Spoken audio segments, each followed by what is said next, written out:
Well, welcome back. We officially have a name this week, the DJs of Housing. He's Derek. And he's Jeremiah.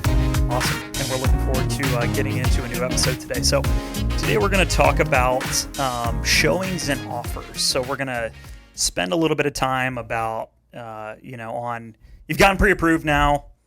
Now where do you start? You got to find a home, right? You're going to find your next place to live. All about. So, so where do you start, Derek? I mean, where's the best place to start when you're trying to figure out what you're looking for? Maybe some houses on the market that already exist that give you some inspiration on kind of what you might like or what you might not like. Well, I'm gonna guess most people have started with HGTV, the best setting of expectations. Now, usually, in general, I think there's three types of buyers I experience. One, I just want a place to live. I don't really care. As long as it fits my very basic criteria.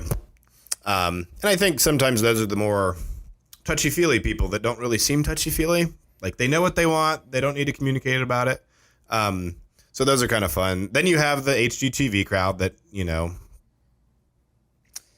they have to have a certain this or that. Gray and white and Chip and Joanna Gaines all over the house. A refrigerator doesn't work unless it looks correct. Right. Exactly. Whether or not it cools food is irrelevant. Yep. No. Along with the family that families and couples and always seem to have not necessarily the house, but the feeling, the neighbors, the community, the more lifestyle things than just the house. So those are kind of the three I see. But irregardless, they all kind of fit the same profile of they need to find a house. Sure. So Zillow, Realtor.com, all the consumer, I call them websites out there, they all have pretty good feeds. Jeremiah and I were just talking that some of them, they all seem to have their own issues of latency and how much they get updated and how accurate they are and this and that. And they will, there's all kinds of things. But from a ease of use and ergonomics, I guess, from what people are doing in their searches, Zillow is a pretty good one. But a real estate agent, I think, the role of a real estate agent's changed over the years. It used to be you had to go to a real estate agent to find the houses, or you had to drive all over town to find the real estate or to find the house. These days with the technology can, which actually, a lot of real estate agents aren't fans of Zillow because they're competition in different ways. But it was the former CEO, I believe, of Zillow on a podcast I listened to said, at the end of the day, Zillow can bring you information, but you're still going to want and still value, there's still value a real estate professional can bring and how to interpret the data. And so I didn't really realize that until he said that was somewhat of how Zillow was designed of here's some information, take it and do what you want with it, and a real estate agent can help with that. Yeah, I don't think it was ever created, and hopefully I'm not wrong here, but I don't think it was ever created to replace a professional like yourself, I mean, if somebody saw a house on Zillow or Realtor.com and, they loved it, like, where would you even start, like contacting the seller or seller's agent, and it would be a very complicated process. So I think, in my opinion, what it does is it gives the end consumer, the client, the buyer, a jumpstart on the process, right? And not only a jumpstart, but throughout the buying process, you have access to these tools. So if, and we're going to talk about offers in a little bit, but, you put an offer in and maybe it doesn't go through, you can jump back into these tools to be able to use them, right? So, but could you spend maybe like 30, 45 seconds on, so these websites are all pulling data from the MLS, correct? And what is the MLS? I mean, it's kind of the foundational repository for listings, right? Yes. Okay. Yeah, it's the most concentrated. I mean, it's basically the place for listings for properties for sale, especially residential.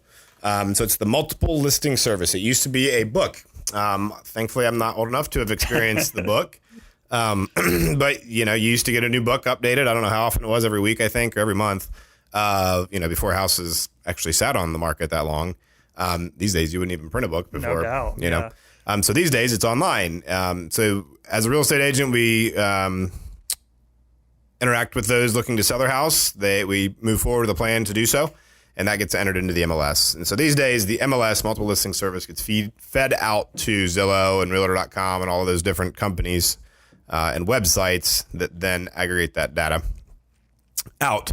So all of the information that these consumer sites get, 95% of them is coming from the MLS. So real estate agents have direct access and are the contributors to the MLS to build the data. And, these days it's all about data. So we get that information and the MLS distributes that out. So the most accurate information comes from the MLS. So sites like Zillow and Realtor.com are getting it from us. So anyway, you can go right to the source and get a direct feed from the MLS. Real estate agents can hook you up with searches straight from the MLS. And there is a setting on there that says, send this email as soon as possible to a client when a match comes up for the property they might be interested in. So it is as, unless you're there when the paperwork's signed, it can't really get any more immediate than a direct feed from the MLS with a search. And I think, we talked about this a little bit last week and kind of what roles we play in the process. And I think it's definitely very important to make sure that even when you're doing your searches, like communicate with a professional like yourself so that, the MLS is great as that repository for information because it feeds all of these websites like Zillow, like Realtor.com. But the other aspect of that is not only to keep up with new homes that are hitting the market, but with the way the market has been and continues to be, some of these properties are going into contract like that. And those things may not be updated as quickly on websites like Realtor, Zillow. So point being, don't quite get your hopes up until you talk to Derek and he, lets you know that the house is still available and the property that you're looking for is still available. Yes. Thankfully, I got better. It used to be a lot worse, but yes. Get the word straight from the horse's mouth. It works a lot easier that way. No doubt. So you kind of, in my experience, personally, once I start looking at homes, I'm kind of in that buying mode, right? Like it kind of goes from maybe I want to move into a new house, and then you start looking and you need to buy one see now. Things that you like, and then you're like all in on that process. And so when you're looking to buy and when you really get serious about buying, one of the things that you've got to plan on when, if you currently own a home is, how do you list your home? How do you show it, sell it? What are some tips that you have for having a good showing and maybe, listing your property? Yeah. So like we talked last time, engaging with the professional, but doing it early. Talking last week or I guess 2 weeks ago, 3 weeks ago now. Yeah. Time flies when you're having fun. No doubt. On our last episode, we talked about the importance of talking to a professional from the beginning and trying to head that emotional, I need to list or buy a house now. So doing that ahead of time is important because, at times, not at times, there's always a big list of the things, the scratches, the little things throughout your house if you're listing your house for sale that, in my opinion, are the biggest bang for your buck. People always think they need to put a black backsplash in or a kitchen or this, that, or the other. In my opinion, especially this Labor Day in the labor market of prices are high to get contractors in, timelines are short, or are long to get them in, and so your timeline is short.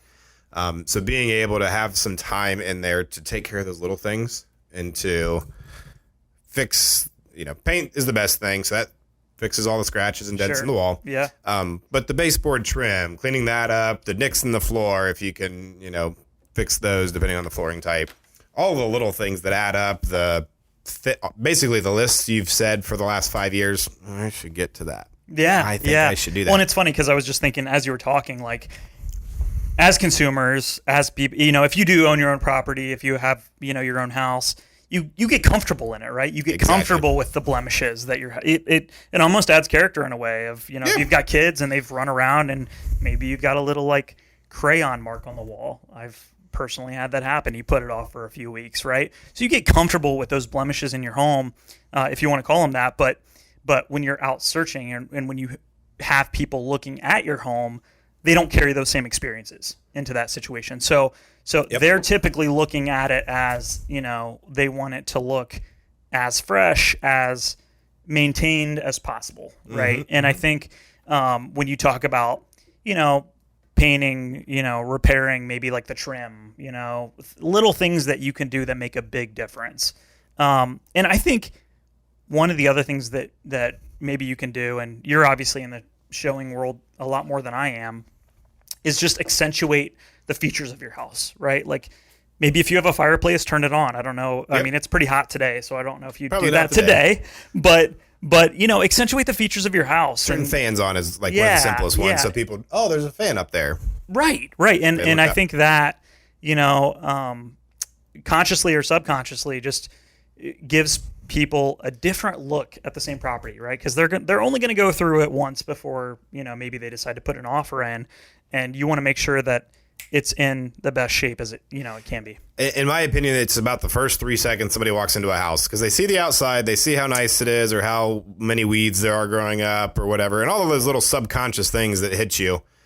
If they didn't take care of that, did they fix this or did they maintain the hot water heater or whatever those things are? Yeah. But when they walk in, usually the foyer or wherever the main entrance is, in my opinion, the smell, how bright and sunny or dimly lit that entryway is, usually by then their mind's pretty made up. And so to me, most of their mind is made up then. The only chance of saving it is then walking through and having like a stellar experience. I mean, well, not necessarily stellar, but I equate it to a scorecard. Ooh, there's a good, there's a bad, there's a blemish, there's a, Yeah. And so, our brain is kind of wired to see those imperfections, not necessarily the good, as easily. It's got to be stellar or it's bad, I guess. Yeah, I mean, I've hosted I've done a few showings / open houses with a couple agents. There's people out there that haven't been pre-approved that, as they're walking through the house, that's something that maybe I can help with during their search. But you can almost see it in their eyes when they're, walking through the house. It's like it either becomes a yes or a no throughout their, walk through or throughout that showing. And, that happens at different points for people. Sometimes they drive up and they look at something like the landscaping, and it, they either love it or it's a huge, maybe we're going to skip this one type of scenario. So finding those things or mitigating the chance of it being a no and keeping yourself and the property in the most competitive position possible. And that's is basically, the way to go. Yeah, that's basically what it's about is, to me, by the time they've looked it up online, they've seen pictures, they get in the yard, they walk up to the door, they walk in. That's usually going to be a pretty good read on the house in general. So the only chance of saving it at that point, other than, just is it meant to be or not, sure, are all those blemishes and are all those little things that. So to me, if those blemishes are cheap to take care of, that's not super intensive, they don't take a lot of time. We've just been putting them off like most of us. And so those are the things that you can take care of that lessen the negative column of people seeing, there's that, and there's that. And, well, it's not very well taken care of. They want too much money for it. So, yeah, definitely that look in their eyes. Because to me, it's either they're just kind of zombies walking through the house like, oh, this is cool. Like, I already made my mind up, but we already got here. I got to walk through the house. Yep. Or they're in between and they're still trying to evaluate it. And you can see they're looking at every little thing. And, so the big thing is, sorry, we just spent a little bit of time on selling your house, not buying it, but a little off topic. But we live in our house. There's one way we live in our house, and there's another way we sell our house. Another quick analogy that I always like that I heard in the early days of getting into real estate. They said if you bought a Rolex for $5,000 from the store, kept it in its original packaging and everything, took it home, kept it on the shelf for a couple of years, had a garage sale, could you then sell that Rolex for $5,000? I don't think so. It's older. It's not coming from a reputable source. It could be fake. It could be this or that. And so it's kind of the idea of working with real estate when you're doing some of these things comes into play with this conversation to me, that you can't really buy something from Walmart or wherever in a Rolex is just to make it look fancy, I guess. Sure. But you can't really just take something new and take it to your garage sale or sell it for what you paid for it. And the idea is that it's not as nice. It's going to have some dust on it. It's, maybe real or maybe fake or whatever. So all those blemishes and putting your best foot forward in listing your house makes people's emotional experience of the place they're going to call home and have their lifestyle, that they're going to be super protective over. If that house has put its best foot forward, it looks like it's been taken care of.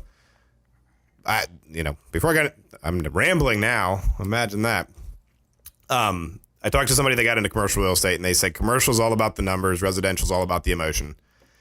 Oh, that's great. And I love that. So for as many numbers and, documents that we can throw at you to talk about things, I always tell clients it's the emotional journey. At some point, at least, it will be about emotions, and that will affect the decision making and how you operate and what you do.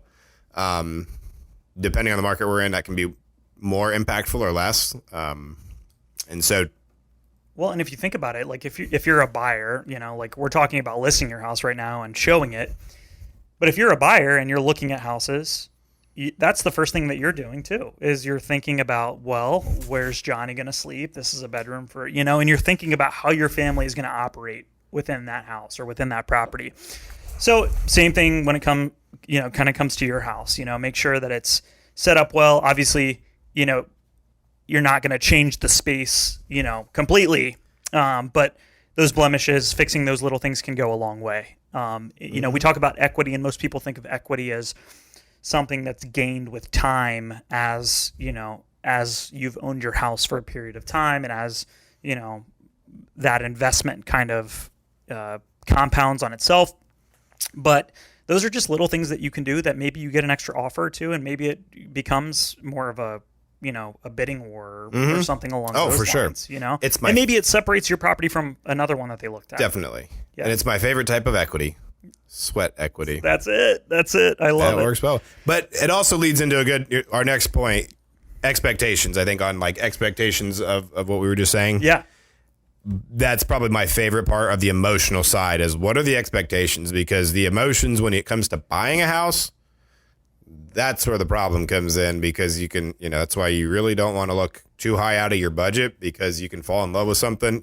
Some of these HGTV shows really highlight that of, oh, this is what you think you want? Well, here's what it costs. Ooh. Yeah. So that's a real thing is setting expectations in there. It's like, I want $1 million house, and then they show their occupation, and it's like a beekeeper and like a, champagne taste. Yeah, I don't even know what else to throw out there. Oh, but yeah, on the TV. Yeah, it's like, how do these people have these budgets? Yeah.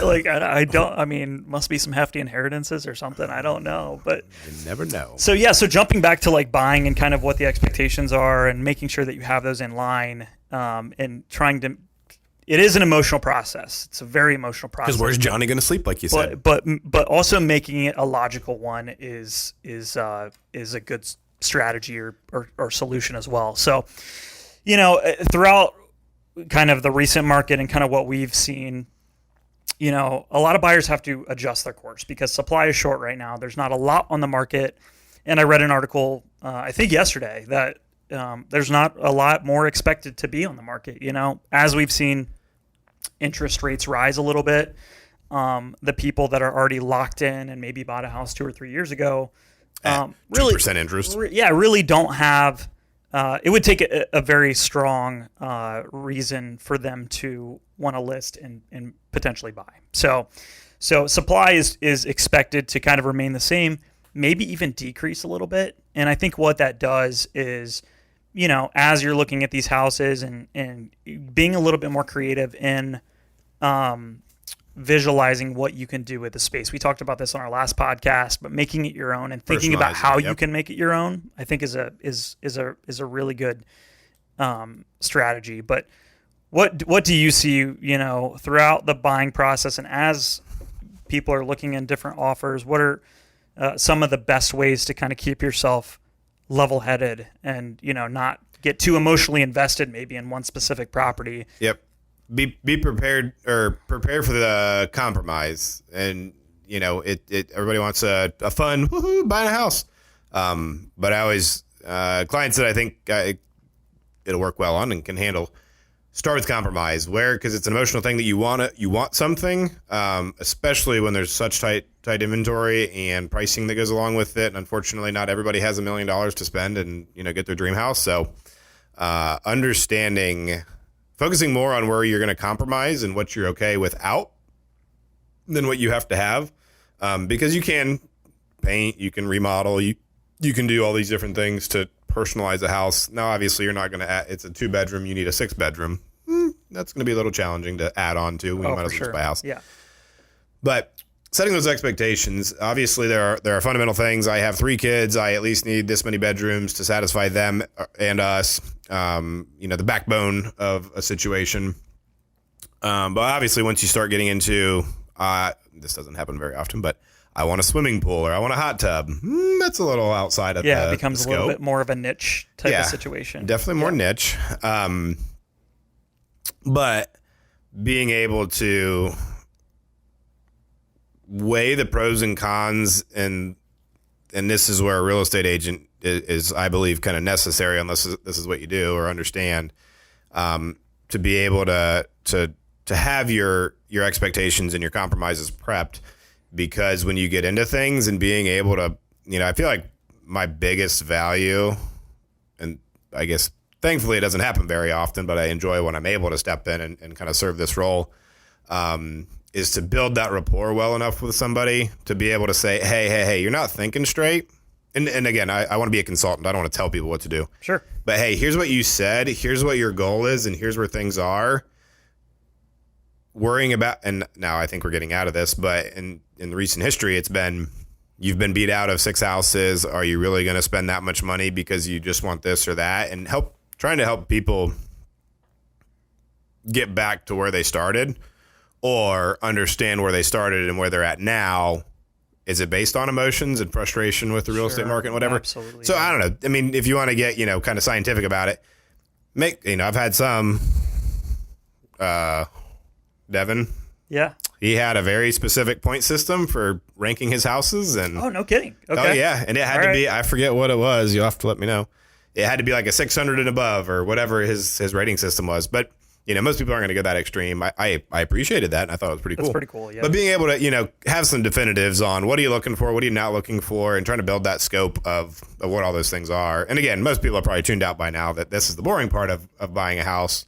But I think as inventory is scarce and interest rates are going up and people are thinking the investment isn't as good as it used to be and all that nonsense, having proper expectations set and being able to sit down and talk with lenders, real estate agents, experience some things and be prepared is always good. And I think that's a good point when it comes to, you just talked about the market right now. And, as you're navigating a client through this process, and as I'm trying to do the back end work on the financing aspect of things and making sure that they're pre-qualified, one of the things that you want to make sure of, and we talked about pre-approval letters last week, but the one conversation you want to have with your lender is, what is your ceiling on maybe getting pre-approved, or what's your kind of limit, your top dollar, and not that necessarily comes into play because everybody has a comfort level with what they're comfortable spending monthly anyways. And especially in today's market, I would say, don't worry so much about the interest rate or, those types of things. Worry about what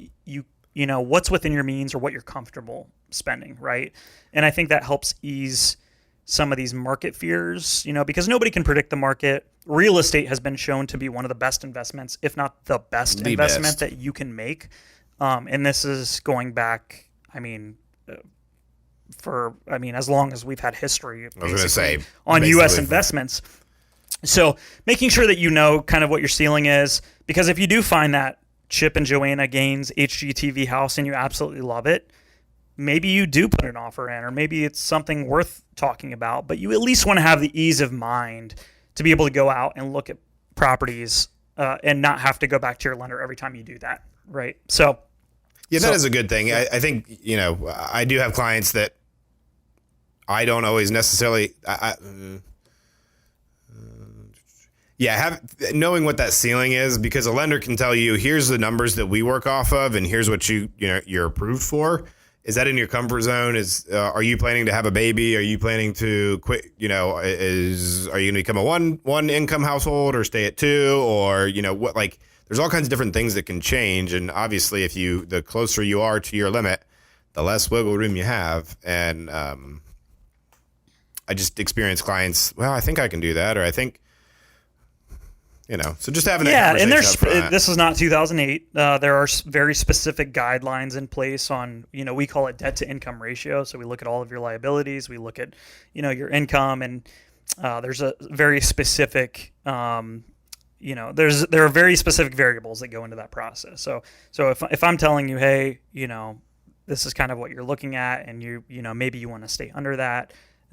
Those guidelines are in place to protect you, in the event that there is a little bit of a downturn or something happens. We look at enough to, the government's responsibility in these situations is to maximize home ownership in the United States and minimize foreclosures, things like that. So there are specific guidelines in place, and when we're writing those loans and we're sending them to underwriting, we're doing our due diligence to make sure that you're protected, that you have the means to be able to buy the home that you're looking at.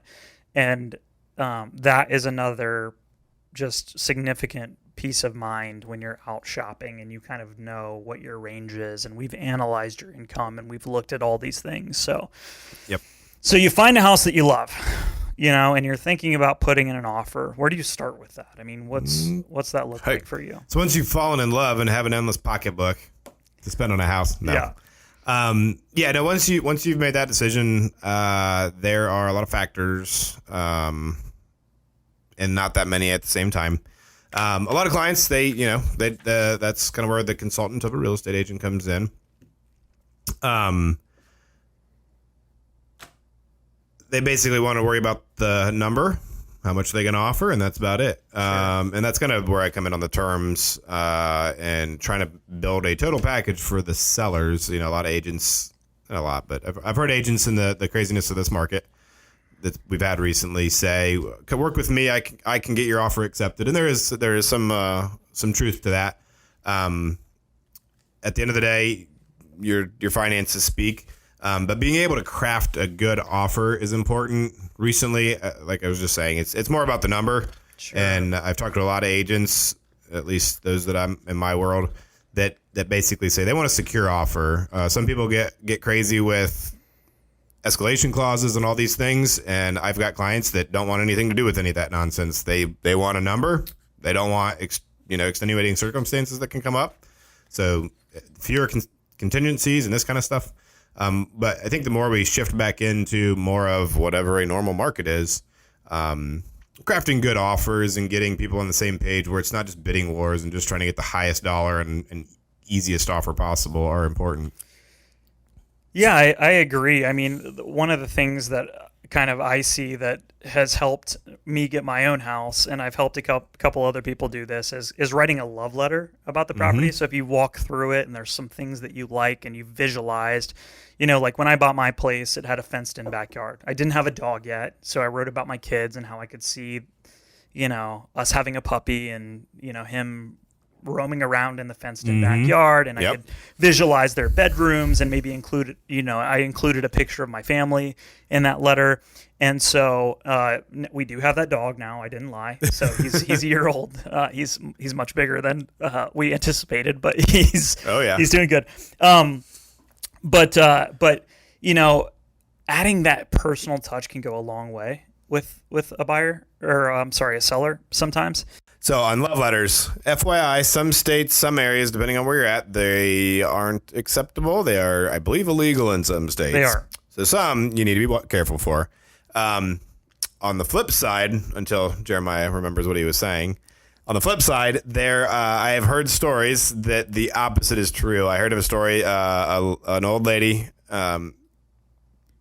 accepted an offer that was $5,000 less than the other offer. Now, mind you, this was probably 10 years ago, so these days $5,000 isn't that much, but back then that was more money. Sure. Especially when making offers. And basically, she accepted the offer that the folks seemed like sweet people and whatever, but the offer that was $5,000 more, somehow she was able to overhear them talking about the hideous wallpaper on their walls. No way. And she basically said, I've been here for 50 years and this is my heart and soul. Screw you. Yeah. I'll go with the other offer. So I think there's kind of the same coin. Well, and I remembered what I was going to say. I mean, you talked about the number at the end of the day matters. It's not sometimes it can be, if you've got somebody in there that's talking about your wallpaper, sometimes they may not go with the highest number. The other thing that I think is important, and one thing that I try to do on my side, is the seller and the listing agent want to know how solid your financing capabilities are. Yep. Right. That's huge. So every time I, have a property sent to me by a client or by an agent, and, you guys want me to run numbers on it just to make sure everything looks good. One of the things that I always tell people, and I would suggest that you ask your lender to do this, is, hey, please let me know when you put the offer in. I will make a call to the listing agent and let them know what I've looked at and how confident I am in the financing capability. Because, one of the reasons, and not the entire reason, that cash offers are so strong is that it's cash. They know that they're getting it, That it's a secure Exactly. offer, not contingent on somebody else. Bank making exactly. So, approval. And we do things like TBD underwriting, where we can basically underwrite the file, before you even have a property picked out. Yeah, the cleaner and things close are. almost in as quickly as a time frame of that, or as you would see with a cash offer. So so things like that can go along, somewhat of a long way in strengthening that offer. I think at the end of the day, the number still matters. Obviously, some of the contract details still matter, or offer details still matter, but little things like that add up. Yeah, they definitely add up. And just to clarify, I think things are switching from the numbers, not strictly the most important thing anymore, as the market cools off and starts to level back out and all of that. But yeah, having those things, and that was the other thing I was going to say. For the skeptics out there that hear him say, we call and, it's not in his best interest to sell a listing agent on a buyer's ability to close if it's not going to close, because at the end of the day, if he doesn't take care of my clients, I don't invite him back. And so also that's one reason I like using local lenders, aka Jeremiah. If they don't, it's rapport, it's relationship. If they don't do a good job, they don't continue to make money in the profession that they're doing. So anyway, it's not like he's just selling people and trying to blow smoke. There's legitimacy to it, because I've had plenty of those kind of calls where, this probably isn't going to work. Or this, we've got this we're experiencing or that we're experiencing that might throw a loop in there. So I just want to let you know.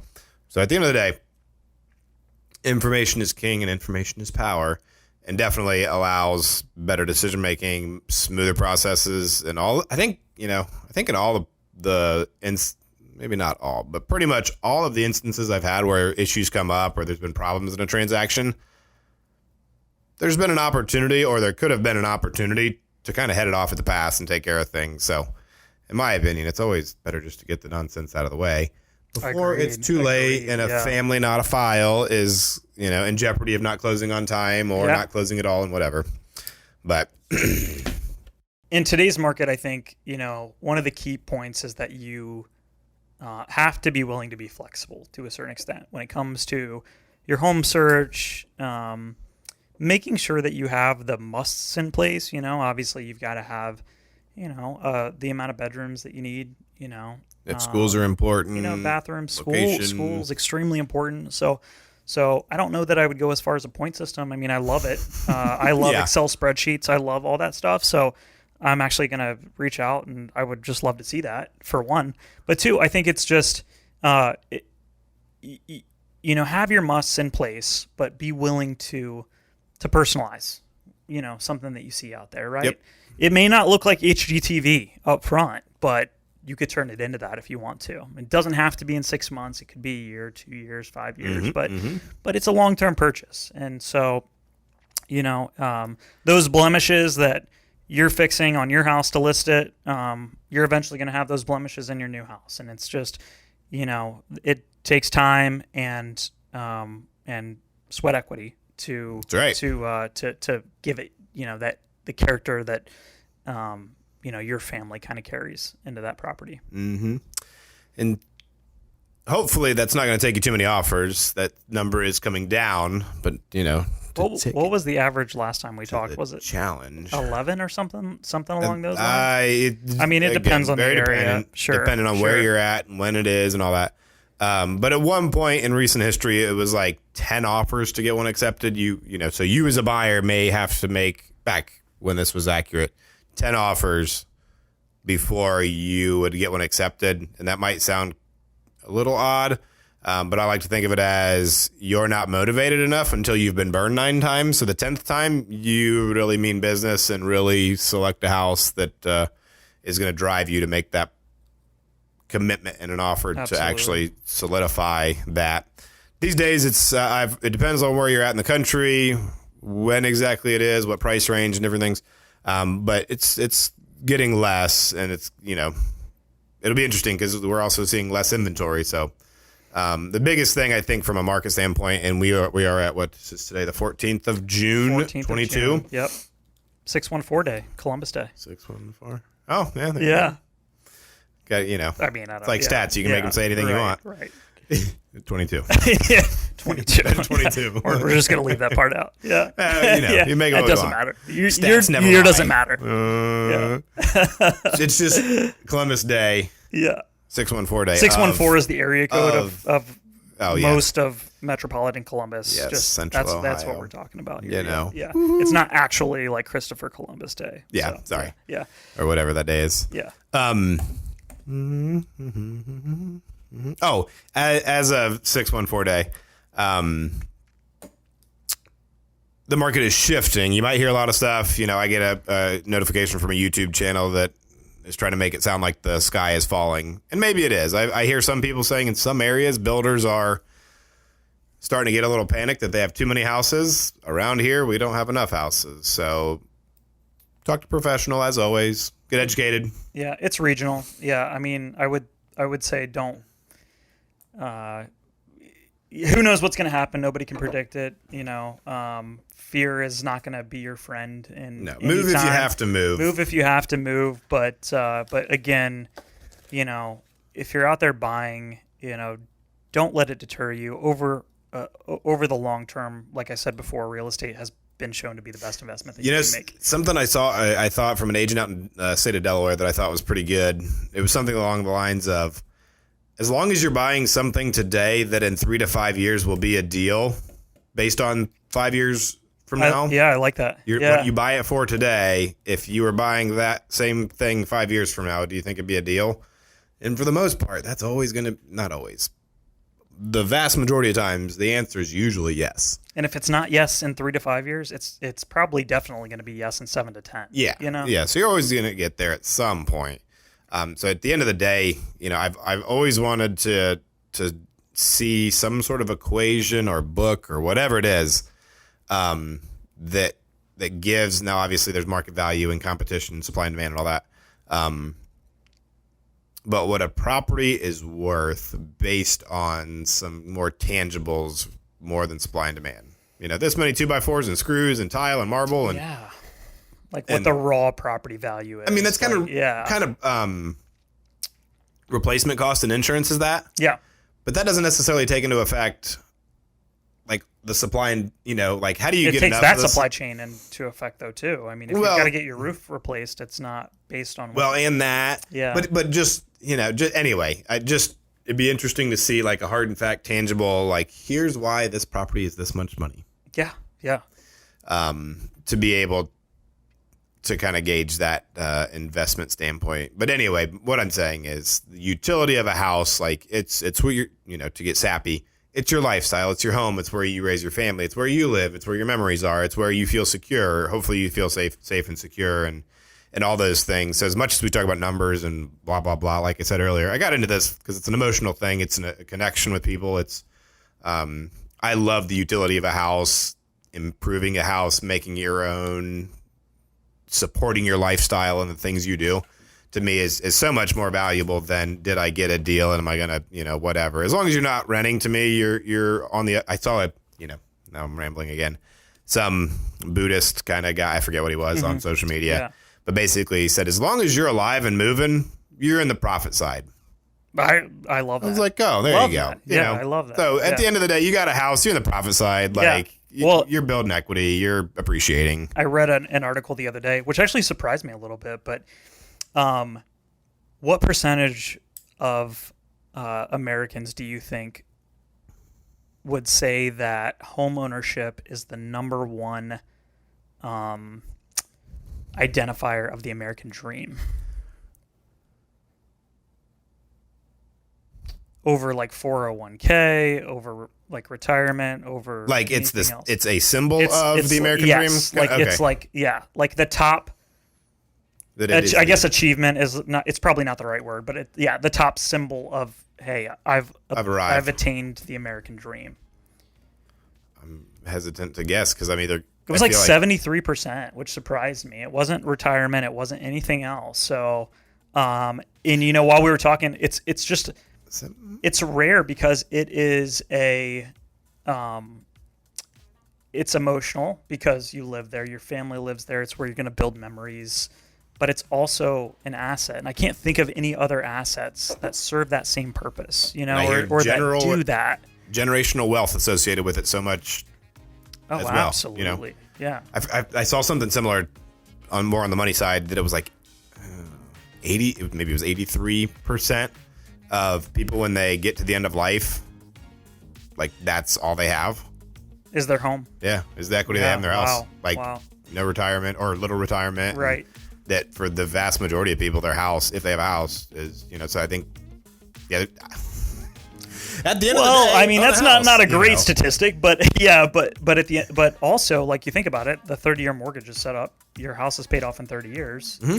In that same time frame, it's probably tripled in value in that same 30 years, and then right? And then you own it if you don't take. Exactly. So you've paid off this asset or this mortgage, over a 30-year period, or you've carried your equity into a new house and kind of done the same thing over a certain amount of time, and then once you are free and clear, once you own it, it's just increasing in value. It's appreciating. So I think at the end of the day, the unfortunate statistic that most people don't have more than the money they have in their house as retirement or something, whatever. It's good to have that compared to nothing. I agree. Anyway, I don't think we necessarily need to. Anybody that's watched 44 minutes into this thing is not questioning whether or not they're going to buy a house. Doubt, We're not going to convince anybody to buy the house. We're just talking at this point. That's all. I was going to say, I'm like, let's wrap this up. We keep talking. Yeah. But no, I think really, so many reasons to buy a house. So many. Go buy a house. Yeah, go buy one. You go buy two. I mean, if you can. I was going to say, buy as many as you can. There you go. 90% of millionaires got their money through real estate. Right. So Exactly right. that. Exactly. All right. Well, I think that's enough for today. Yeah. Awesome. Well, we will catch you next time. Right. Episode 3. What do we have in the agenda next? Next pod. Contract inspections and appraisal, I believe, is our that'll next be an topic. interesting topic. So tune in if you have questions. Let us know. Yes. But that should be a pretty informative one. So until then, we'll see you later. Bye.